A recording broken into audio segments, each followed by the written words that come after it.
Start. First of all, a heartfelt good morning to the respected faculties and my dear friends are assembled here to hear me. I'm Rohan Chandra with my teammate Prashanjit Thakur. We are here with our idea. This is Simo, voice assistant. I hope you all are aware with the Siri and Alexa. So this is a kind of voice assistant just like Siri and Alexa, but there is some difference which make it better than them. So and Prasanjit will explain the features of this which make it better than Alexa and Siri. Good morning everyone, my name is Prasannajit Thakur. जैसा कि जानते हैं कि हमारे अभी आज के date में बहुत सारे वॉइस असिस्टेंट एग्जिस्ट करते हैं। पहले से आपको पता होगा, सिरी है, एलेक्सा है, गूगल है, सब है। पर इन सब में एक कॉमन चीज जो आप लोगों ने नोटिस एग्जैक्टली नहीं की होगी कि ये इंटरकनेक्टेड नहीं हो सकते। कैसे? एलेक्सा एग्जांपल लेते हैं। एलेक्सा जो है वो खाली घर में काम करती है, मतलब जितने TVs, smart TVs, home appliances, speakers, इन सब में काम करती है, तो वो फोन में नहीं चल पाती। और जो सिरी है वो खाली फोन में ऑपरेट होता है। पर जो हमारा असिस्टेंट है सिमो, वो इंटरकनेक्टेड होगा हर चीज से। इसमें कुछ फीचर्स ऐसे हैं जो इन लोगों से अलग है। इन असिस्टेंट से फीचर अलग ऐसे हैं कि आपने सुना होगा कि अभी रिपोर्ट्स आ रहे हैं न्यूज में कि बहुत सारे जो एलेक्सा ने कुछ टास्क दिए हैं बच्चों को, कि एडल्ट टास्क टाइप, उसके बाद कोई डेंजरस टास्क। तो हमारे में एक ये फीचर है कि हम वॉइस एज अकॉर्डिंगली उसमें रिकॉग्नाइज कर सकते हैं कि जैसे अगर कोई बेबी वॉइस उसको सीमो को एक्टिव कर रहा है तो वो वैसा ही कंटेंट शो करेगा जो किड्स का होगा।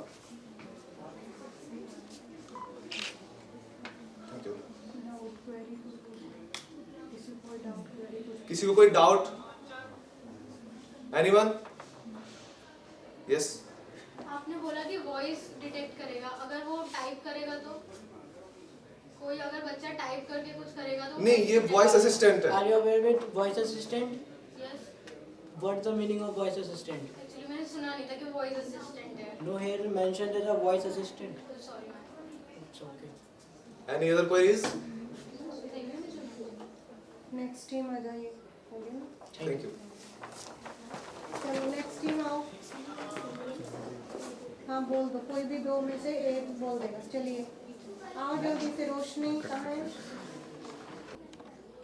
Start. Good morning, everyone. My name is Rohit Singh. My teammate name is Roshni Singh. Thank you for giving this opportunity to organize this creative event. The topic is AI in healthcare, and as you know, there are so many possibilities in future in health sector, and benefits also, and current uses in this system. And we have shown this AI in diagnosis and imaging. First point is diagnosis and imaging. Second is robot assisted surgery. Robots are new technology which are used in healthcare for AI generating system. In future, we can use nano robots and AI generated surgery process and hold it. There are many challenges in this AI system. Challenges is in employment. In employment of doctors is the main challenge, and the caring system which doctor know, and also there are data privacy issue. The benefits of this AI in health sector is benefits faster and accurate diagnosis and caring system of all the patients. Thank you, ma'am.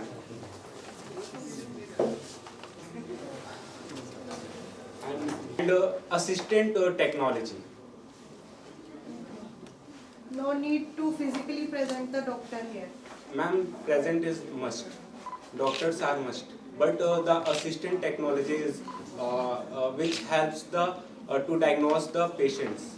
AI जो है वो किसी भी काम को जल्दी करने में हेल्प कर सकता है, लेकिन डॉक्टर्स का रिप्लेसमेंट नहीं हो सकता है, क्योंकि जो डॉक्टर्स होते हैं उनके अंदर सेंटिमेंट्स होते हैं, इमोशनल होते हैं, किसी भी चीज़ को डिसीजन लेने में वो सक्षम सक्षम होते हैं, लेकिन जो AI है वो तो वही है जो डॉक्टर्स उनको प्रोवाइड कर रहे हैं, तो वो सिर्फ असिस्ट कर सकते हैं, रिप्लेसमेंट नहीं। मैम डॉक्टर जो होता है वो आपके डेली लाइफ को जज कर सकता है एक्टिविटीज के बेसिस पे, विच AI doesn't do this process.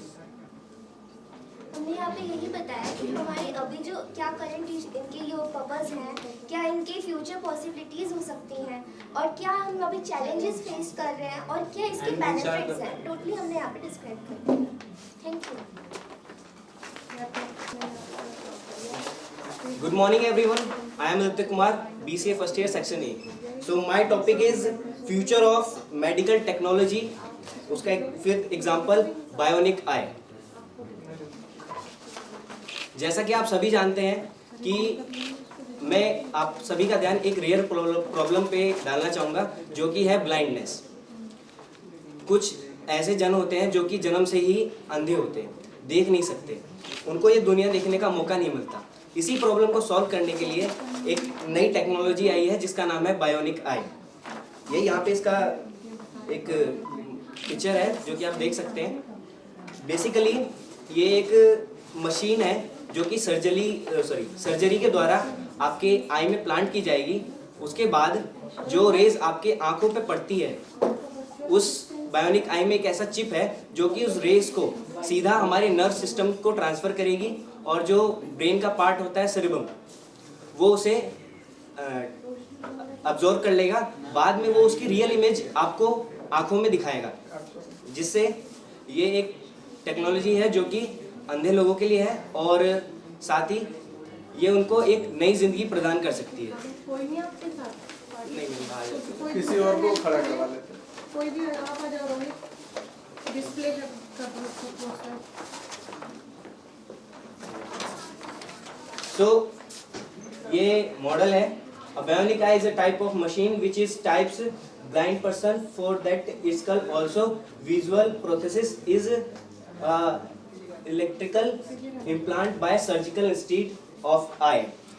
अगर आपका कोई आँख वर्क नहीं कर रहा है तो उसमें इस चीज़ को प्लांट किया जाएगा सर्जरी के द्वारा।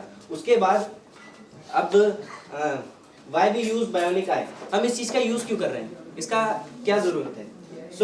कई बार क्या होता है कि जो हमारी रेटिना होती है, यानी कि जब हमारे आइज़ पे रेज पड़ती हैं तो जो आँख के पर्दे होते हैं वो फट जाते हैं, जिनसे व्यक्ति को दिखता नहीं है। इस केसेस में भी, और कई बार आपको ARMD यानी कि आँखों में सूजन ऐसी आ जाती है जिससे आपको सामने की चीज़ सारी की सारी काली दिखाई देने लगती है, मीन्स के धुंधला दिखता है। इसी प्रॉब्लम को सॉल्व करने के लिए बायोनिक आई को बनाया गया है।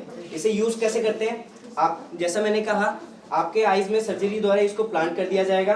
देन यहाँ से एक ऑप्टिकल जो है वो आपके नर्व सिस्टम पे जाएगा, जहाँ पे सेरेब्रम के पास ये जो रेज आएगी आपके आंखों पे, ये ट्रांसफ़र कर देगी ऑप्टिकल वायर के द्वारा नर्व्स को, और यहाँ पे जो सेरेब्रम है ये इस लाइट को एब्जॉर्ब कर लेगा और उसकी एक रियल इमेज आपको बना के देगा।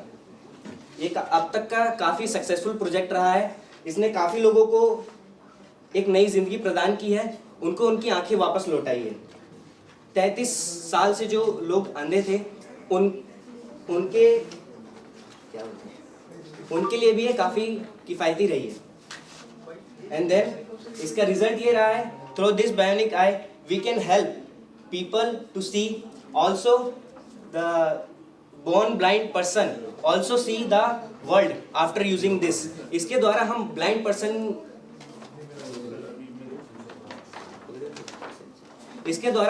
पर्सन को कॉन्फिडेंस, हैप्पीनेस प्रोवाइड कर सकते हैं। ये उनकी जिंदगी जीने का एक नया जरिया बन सकता है। Thank you. एक सेकंड, व्हाट कैसे रीजनरेट होंगे? एक सेकंड फिर से, सॉरी, स्टेम सेल्स कैसे रीजनरेट होंगे? स्टेम सेल्स पूछ रहा है स्टेम सेल्स कैसे रीजनरेट होंगे? जो रेज है ओनली वन टाइम मतलब वो ग्रो करते हैं, अदरवाइज वो मतलब डेड हो जाते हैं, जहाँ भी डेड होते हैं तो क्या कल्चर मीडिया में स्टेम सेल्स को निकाल के अरे नहीं भाई, एक सेकंड, अच्छा आप बोलो, क्या बोल रहे हो आप? वही स्टेम सेल्स। अच्छा रुको, देखो यहाँ पे जो आपको एक छोटा सा पार्ट दिख रहा है, एक सेकेंड सुनो, यहाँ पे जो आपको छोटा सा पार्ट दिख रहा है, ये यहाँ पे रेटिना का वर्क करता है, यानी कि जो लाइट्स आपके आंखों पे आई है वो पीछे ब्रेन तक जाए, ठीक है, तो वो चीज़ उस ऑप्टिकल वायर के द्वारा पूरी कैच कर दी जाती है और सिरबम के पास वैसे ही पहुंचता है जैसे आपका नॉर्मल आई वर्क करता है। सो इसमें कोई डाउटफुल नहीं है और ये अब तक का सबसे सक्सेसफुल प्रोजेक्ट है 99% की गारंटी के साथ। Thank you. Any question more? Any doubt please? Thank you, धन्यवाद। Good morning to my respected faculties and dear friends. I am Raj Pandey from BCA first year. I have prepared a poster of my topic AI in healthcare. The AI is very आज के दिनों में जो AI है वो बहुत ज़्यादा इस्तेमाल किया जा रहा है और मेडिकल साइंस में AI को और ज़्यादा एडवांस तरीके से इस्तेमाल किया जा रहा है। AI के इस्तेमाल से हम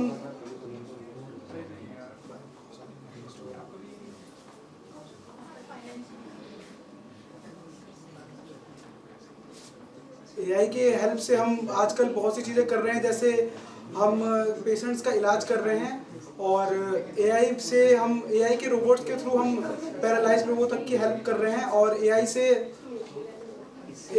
मेडिकल साइंस और भी बहुत ज़्यादा इजी हो गई है और क्लिनिकली भी AI का इस्तेमाल किया जाता है दवाइयों को बनाने के लिए। बस, thank you. Applications you have discussed here, है ना? What are the roles and what are the applications of AI in healthcare?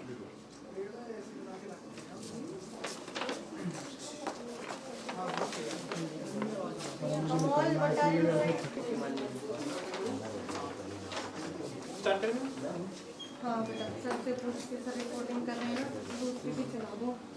हम ना कोई जल्दी जाते चल जाओ। All of you. Today we both are discuss on AI, artificial intelligence in virtual reality and medical sector. As you all know, AI is in day-to-day life are becoming a very crucial part. So with the help of VR, what is VR? हम बताते हैं VR क्या है। VR एक virtual reality। हम कोई भी चीज़ जो हम डेस्कटॉप के थ्रू, फ़ोन के थ्रू देखते हैं, हम VR के अंदर हम बिल्कुल अपने with the help of senses हम उसे फील कर सकते हैं और अच्छे तरीके से हम देख सकते हैं। So in this poster I am depicting a boy wearing a VR set. So in like you all know, Apple recently launched a VR goggles. They are very expensive. They also used a AI in their product. Now my friend Sonu will tell a medical sector. जैसे सरताज ने बताया कि मतलब AI का क्या क्या ये use है और मतलब वर्चुअल रियलिटी का क्या यूज़ है, तो वैसे हम AI हेल्थ केयर पे बात करते हैं। तो AI हेल्थ केयर बहुत क्रूशियल हमारे अभी फ्यूचर में आने वाला है, क्योंकि जैसा AI का यूज है वो चीज़ों को एकदम माइन्यूट से माइन्यूट चीज़ों को एकदम अच्छे से मतलब ऑब्जर्व करके और उसको सॉल्व करता है प्रॉब्लम को। तो जैसे AI हेल्थ केयर है, बहुत सारे ऐसे डिजीज़ है जो कि अल्जाइमर हो गया या फिर थैलेसेमिया हो गया, तो वो सब डिजीज़ को स्टोर कर पाना और उस सब को पता कर पाना कि कैसे मतलब वो डिटेक्ट करना, तो उस पर काम करना वो बहुत अच्छा रहेगा AI के थ्रू। और AI मतलब डे टू डे लाइफ में जैसे कोई भी मतलब उसका सारा डेटा स्टोर करेगा कि कैसे किसी को कुछ होने वाला है, मतलब तो वो सारा स्टोर करके रखेगा और वो टाइम टू टाइम बताएगा और अपडेट करेगा, जिससे लोगों को अच्छा रहेगा कि उसका मतलब लाइफ स्टाइल अच्छा होगा। Now I am telling the example of medical sector, how the AI playing a crucial role. Now we all heard a Tesla company owned by Elon Musk. Recently Elon launched a chip who's based on a neural link.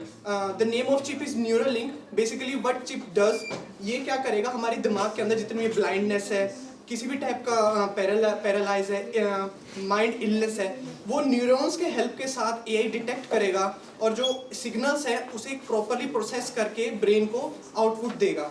तो एक और हम example लेते हैं, जैसे मैंने VR का बताया ऑलरेडी, तो VR के अंदर हम क्या कर सकते हैं, जो कोई personal already in a depression, जो डिप्रेशन के अंदर गो थ्रू हो रहा है, तो हम VR के हेल्प के साथ उसके जो डिप्रेशन है, उसके जो एंजाइटी लेवल है, हम उसे लो कर सकते हैं और उसे हम डे बाई डे हम बेटर फील करा सकते हैं with motivating, with like real life example, giving him real life example.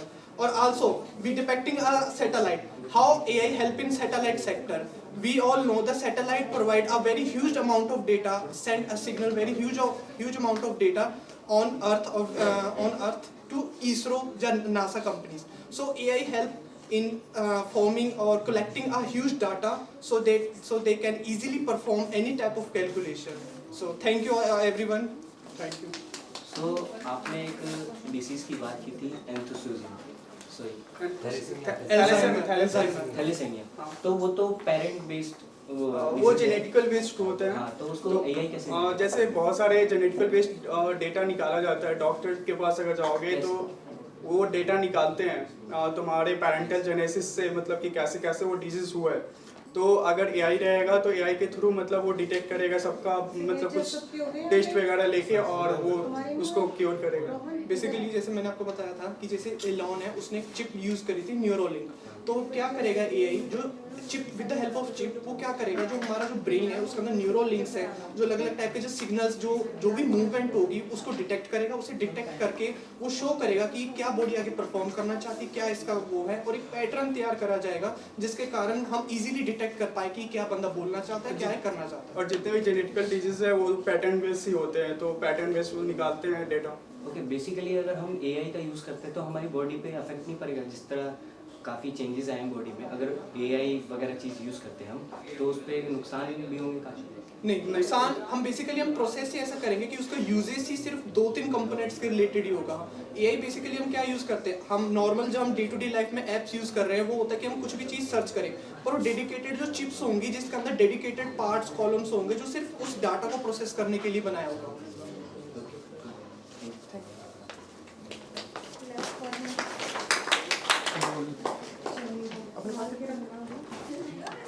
Not okay. Start. Hello everyone, my name is Amol Tiwari from BCA department from section A, and she is my partner in this project. She is Aisha, she is from section A as well. So today I am presenting my topic which is on health monitoring by integration of AI and wearable devices. तो आज मैंने क्या present किया है कि हम जो है AI का इंटीग्रेशन करके और मशीन लर्निंग का यूज़ करके, मशीन लर्निंग के डीप लर्निंग और कमांड ट्री जैसे डीप एल्गोरिथम का यूज़ करके हम हेल्थ का ट्रैकिंग करेंगे। इसके अंदर देखिए हमने एक ऐसी वॉच डिज़ाइन की है जिसपे हमारा प्रोजेक्ट ऑलरेडी काम कर रहा है और हमने इसका प्रोटोटाइप भी बना रखा है। चूँकि ये हमारा चार्ट प्रेजेंटेशन था, पोस्टर मेकिंग था, तो हमने जस्ट इस प्रोजेक्ट को प्रेजेंट किया है, लेकिन हमारा इस पर प्रोटोटाइप भी हमारे इसमें रेडी है। तो सबसे पहले हम दिखाते हैं कि हमारा जो ये प्रोजेक्ट है काम कैसे करता है। तो सबसे पहले हमने डिफरेंट डिवाइसेस जो कि हम डेली बेसिस पे वेयर करते हैं, जैसे कि शूज़ है, वॉच है, हेडफोन्स है, स्मार्ट वॉचेस है, अलग अलग जैसे डिवाइसेस में जिनका हम डेली यूज़ करते हैं, इसमें हमने अपने सेंसर्स को इंटीग्रेट कर रखा है जिससे हम डिफरेंट रीडिंग्स लेंगे। उसके बाद उन रीडिंग्स को, जैसे कि आजकल हम आम तौर पे देखते हैं कि आजकल की जितनी भी डिवाइसेस हैं, आजकल जितनी भी डिवाइसेस हैं वो क्या करती हैं, वो जस्ट हमारी रीडिंग लेती हैं और हमको on that day same day हमको स्टेप बताएगी, ऑन दैट प्रेजेंट टाइम हमको बताएगी कि हाँ भाई देखो तुम्हारा हार्ट का अभी हार्ट रेट इतना चल रहा है, बीपी इतना है। इस जो डेटा है उसको कोई कलेक्ट नहीं करता, लेकिन हमने इस जितने होलसम डेटा हैं उनको इकट्ठा करके एक मंथली बेसिस पे एक एनालिसिस तैयार किया है और उस एनालिसिस को एनालाइज करने के लिए हमने अपने एआई का यूज़ किया है और अपने एल्गोरिथम का यूज़ किया है। उस एल्गोरिथम के हेल्प से हम क्या करते हैं कि हम जो डेटा हमारा रोज कलेक्ट होता था और एक वेस्ट की तरह डे खत्म होने के बाद वो खत्म हो जाता था, लेकिन हमने क्या किया, इस डेटा को मंथली बेसिस पे एनालाइज किया अपने एल्गोरिथम के हेल्प से। उसके बाद उस डेटा का हम यूज़ करके एक मंथली रिपोर्ट तैयार करते हैं। जैसे हर इंडिविजुअल का हार्ट रेट वेरी कर सकता है, ब्लड प्रेशर वेरी कर सकता है, तो हमारा जो मशीन लर्निंग है इस चीज़ों को समझेगा और इसका मंथली रिपोर्ट तैयार करेगा। फिर हमारे कॉन्टेक्ट में बहुत ही अच्छे वेल क्वालिफाइड और रिनाउंड डॉक्टर्स हैं जो कि हमारे कंपनी के साथ इंटीग्रेट कर रखे हैं।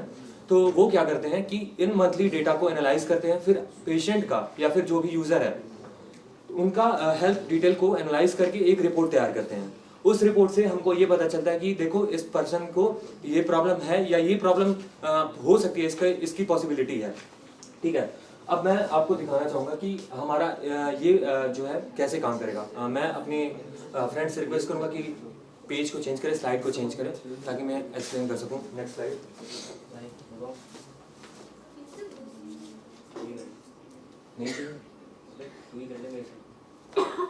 एरो एरो कीज करो। तो सबसे पहले ये हर जिसका इसका पर्सनलाइज इंसाइट है, यानी कि हर एक पर्सन का एक इंडिविजुअल हमारा डेटा कलेक्ट होगा और जिसके चलते हम उसका अर्ली डिटेक्शन कर सकते हैं। जैसे कि आपने पढ़ा होगा हार्ट में हमारे दो नोड्स होते हैं, पहला साइनोएट्रियल नोड्स और एट्रियोवेंट्रिकुलर नोड्स, ऐसे नोड एंड एवी नोड। जैसे ऐसे नोड का है कि यो 75 बीट्स पर मिनट वो थ्रो करती है, उतना इम्पल्सेस जनरेट करती है। एवी का जो है 45 है। अगर इसमें कुछ भी गड़बड़ी होती है तो हम अर्ली स्टेज पे ही डिटेक्ट कर सकते हैं कि हमारे पेशेंट को हार्ट का ये डिजीज हो सकता है। ये किस बेसिस पे आएगा? क्योंकि हमारा जो वॉच है वो और वॉच से इसलिए अलग है क्योंकि ये जितने भी रिजल्ट्स आते थे इसको एनालाइज करता था और जो भी हमारा ईईजी डिटेक्ट हो रहा है उसको हमारा एक रिनाउंड और वेल क्वालिफाइड डॉक्टर उसको एनालाइज कर रहा है, तो जिससे हमारा हार्ट के डिजीज का अर्ली डिटेक्शन हो सकता है। Next slide. इसके की फीचर्स क्या हैं? जैसे कि हमारा ऑक्सीजन सैचुरेशन अगर कम होता है तो हमारे पेशेंट को डिजीनेस आती है, वो हांफना शुरू करते हैं। तो अगर हमारा ब्लड प्रेशर भी लो है, अगर वो भी डिस्टर्ब हो रहा है, चाहे हमारा ऑक्सीजन सैचुरेशन जो कि सैचुरेटेड पेरिफेरल ऑक्सीजन है SpO2, आपने कोविड के टाइम में बहुत इसको देखा होगा, तो उसका डिटेक्शन से भी हम पता कर सकते हैं कि हमारे पेशेंट के हीमोग्लोबिन में डिस्टर्बेंस है। तो इस वॉच के हेल्प से हम इतना भी डिटेक्ट कर सकते हैं। साथ ही साथ स्ट्रेस मॉनिटरिंग, अगर पेशेंट का हमारा हार्ट रेट हमेशा ज़्यादा रहता है या फिर एक्सट्रीमली लो रहता है, इससे हमारा स्ट्रेस का भी डिटेक्शन हो सकता है। Next slide. जो है हमारा इसका रीडिंग है, हम बेस्ट सेंसर्स यूज किए हुए हैं जिससे हमारी रीडिंग्स जो एकदम प्रिसाइज हो जाती हैं और ये बिल्कुल ही सीमलेस है। क्यों सीमलेस है? क्योंकि इसका एक हमने ऐप तैयार कर रखा है, जैसे कि आप हमारे पोस्टर में देख पा रहे हो। ये डेडिकेटेड ऐप जो है हमारे फोन पे जितनी भी रीडिंग्स है उसको मंथली बेसिस पे और डेली बेसिस पे भी, वीकली बेसिस पे भी एक रिपोर्ट तैयार करके देगी, जिससे हम इसको सीमलेसली अपने फोन में एक्सेस कर सकते हैं और डिफरेंट डिजीजेस को ट्रैक कर सकते हैं। या फिर अगर हमको जरूरत है, अगर इमरजेंसी की सिचुएशन है, तो हमारे ऐप ने ऐसा सिस्टम बना रखा है कि वो तुरंत डॉक्टर के साथ कॉन्टैक्ट क्रिएट करेगा। अब यहाँ पे देखो हमारा जो है SpO2 ट्रैकिंग से और VMI एनालिसिस से हम अलग अलग डिजीजेस का ट्रैक कर सकते हैं। फिर उसका हेल्थ कंडीशन हम वेरीफाई करेंगे, क्रॉस चेक करेंगे, जो भी हमारा प्रेडिक्टेबल डेटा है जो कि हमारे एल्गोरिदम ने हमको प्रेजेंट किया है उसके बेसिस पे। स्ट्रेस लेवल मॉनिटरिंग कैसे होगी? तो मैंने बताया ही अभी कि BP वगैरह मेजर करके, हार्ट रेट मेजर करके हम अलग अलग अपना पेशेंट का स्ट्रेस लेवल को मॉनिटर कर पाएंगे। डेली वाइटल्स में हमने बताया कि हमारा जो है ऑक्सीजन ट्रैकिंग यानी कि saturated peripheral oxygen, SpO2, blood pressure, pulse rate, ये सब का मॉनिटर जो डेली वाइटल्स है हमारे उसको मॉनिटर करेगा, उसके बेसिस पे हमारे रिजल्ट को तैयार किया जाएगा। Seamless integration of and visualization, इसके में क्या है कि जितना भी इंटीग्रेशन है हमारे ऐप का और हमारे वॉच और जितने भी वेरेबल डिवाइसेस हैं उसका, जैसे कि शूज़ में, हेडफोन्स में, वॉचेस में, अलग अलग जो भी है हमारा, अगर आप कोई भी हमारे एक डिवाइस का यूज़ करते हो तो आप अपने डेटा को इजीली कलेक्ट कर सकते हो और उतना ही इनफ होगा हमारे ओवरऑल रिजल्ट को प्रिपेयर करने के लिए। तो हमारा अब कंक्लूजन क्या है इस प्रोजेक्ट का, इसका गोल क्या है? तो हम जो है एट मिनिमल कॉस्ट एक पर्सनलाइज केयर हर एक पर्सन को प्रोवाइड करना चाहते हैं, जिसमें हम मिनिमल कॉस्ट लें एक पेशेंट से। जैसे कि हम सब्सक्रिप्शन बेसिस प्रेजेंट करना चाहते हैं, जिसमें हम पर पेशेंट 30 रुपीज़ ओनली चार्ज करते हैं, जिसमें हमारा आपका टोटली पर्सनलाइज केयर रहेगा। वॉच का पैसा आपको देना होगा। शुरू के 3 मंथ्स हम एकदम फ्री सब्सक्रिप्शन प्रोवाइड कर रहे हैं और ये हमारा प्रोजेक्ट अभी डिप्लॉय भी हो चुका है मार्केट में। और हमारा इसमें प्रोएक्टिव अप्रोच, यानी कि जितने भी साइंस है, जितने भी पहले हमारे प्रीवियस साइंस है डिजीजेस से पहले, वो हमारा ऐप देते रहता है, जिससे हमको पूरी चांसेस है कि हम डिजीजेस से कम प्रोन रहें और हम इसको अवॉइड कर सकें और डिजीजेज अवॉइड कर सकें और डॉक्टर से इजीली कंसल्ट कर सकें, ताकि हमें एक हेल्दी लाइफस्टाइल मिल सके। Thank you. Next. Thank you. That's all from my team. If anyone wants to ask any question, then you're most welcome. Yeah. Is sensor safe for human beings? Sorry? Is sensor safe for human beings? Definitely. Have you ever heard about that the smartwatches is harming you? No? Yeah, I heard about it. Yeah, tell me about that. Yes. How it hurts anyone? No, it's not hurts anyone. Okay. But your sensor as because the जो watches है वो accurate नहीं है पूरी market में। आप कोई सी भी वॉच ले लो, as I described you, we are using the best quality sensors. That's why we are accurate. that the sensor are different from the Yeah, definitely. That's different from the so rest. that's why I asked We is safe or not. Yeah, it's definitely safe. It's 0% harmful. Yeah, we are using EEG sensors, SpO2 sensoring system, which is totally safe for human being. There is no any side effects for that. Any more questions? अच्छा AV node का क्या कैसे detect करेगा? Okay अगर आप bio के student रहे हो 12th तक, तो आपने पढ़ रखा होगा कि QRS कॉम्प्लेक्स करके एक ग्राफ बनता है, आपको पता है? हाँ। तो QRS कॉम्प्लेक्स के डिस्टर्बेंस से, जो कि हमारा वॉच जो है EEG मॉनिटर कर रहा है, उस जस्ट मॉनिटर से, जैसे आपने पढ़ा होगा PQRST, तो QRS कॉम्प्लेक्स के डिस्टर्बेंस से आपको ये पता चल जाता है कि हमारा AV नोड जो है, चाहे ऐसे नोड जो है, जो भी इम्पल्सेस जनरेट कर रहे हैं, जो उसका एट्रियल पार्ट है, हार्ट का अपर पार्ट, जहाँ से इम्पल्सेस जनरेट हो रहे हैं, इलेक्ट्रिक इम्पल्सेस, वो परकिंजे फाइबर्स को क्रॉस नहीं कर पा रहा है, यानी कि इम्पल्सेस स्लो हो रहे हैं, यानी कि हमारा हार्ट डिस्टर्ब चल रहा है। इस वे में हम इसको डिटेक्ट कर तो सकते हैं। पहले से मतलब ये एनालाइज करेगा ना, पहले से स्टोर है इनके पास? नहीं, जैसे हमको क्या करना है, हमारे प्रोजेक्ट में ये है कि हम जस्ट पेशेंट का लेंगे, height measurement, BP, sugar, basic details जो हमारे होते हैं टेस्ट, वो लेंगे, हम अपने डेटा को फीड करेंगे। नेक्स्ट मंथ से हमारी मशीन लर्निंग जो है, उसका deep tree algorithm, deep learning, ये इन चीज़ों को एनालाइज करके, हाँ, एक पर्सन का, एक पर्टिकुलर पर्सन का पर्सनलाइज रिपोर्ट तैयार करेगा, उसका पर्सनलाइज हेल्थ कंडीशन को एनालाइज करके हमारे सामने प्रेजेंट करेगा, जिसके बेसिस पे पास प्री रिकॉर्डेड इंफॉर्मेशन है, उसके साथ नहीं, जस्ट हम, हाँ, जैसे कि all across the globe health का कंडीशन जो है AI रिकॉर्ड करते जा रही है, उन ओवरऑल एल्गोरिथम का यूज करके हम एक बॉटम लाइन रिजल्ट पे पहुंचेंगे, जो कि हमको इसके बारे में एक्सप्लेन करेगी, और एक प्रिसाइज रिजल्ट हमारे डॉट्स पे आपके पास डॉक्टर के सजेशन भी, जी हाँ, जो कि हमारे उसके थ्रू, ऐप के थ्रू, जो कि मंथली रिपोर्ट तैयार होगा, उसके बेसिस पे तैयार करेगी कि हाँ, कि अब आपको जरूरत है। और सब्सक्राइब करने के लिए only 30 rupees per month charges per month बस, और डिवाइस का पेमेंट आपको करना होगा, जो कि हमारी डिवाइस है। Okay, any more questions? Thank you very much, thank you from my teammate.